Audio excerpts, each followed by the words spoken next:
আসসালামু আলাইকুম সুপ্রিয় দর্শক, দৈনিক নবযুগের কণ্ঠে আপনাদের সবাইকে স্বাগতম জানাচ্ছি।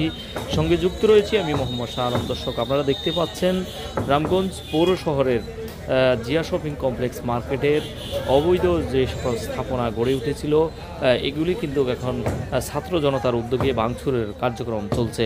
সারা বাংলাদেশে আজকে ছাত্র জনতার উদ্যোগে বিভিন্ন অবৈধ স্থাপনা এভাবে ভাঙচুর চলছে। তারই ধারাবাহিকতায় লক্ষ্মীপুরের রামগঞ্জ জিয়া শপিং কমপ্লেক্স মার্কেটের নকশা বহির্ভূত যেই সকল দোকানপাট নির্মাণ করা হয়েছিল সেটি কিন্তু আজ আসর নামাজের পর থেকেই কিন্তু ভাঙচুর করছেন ছাত্র জনতা।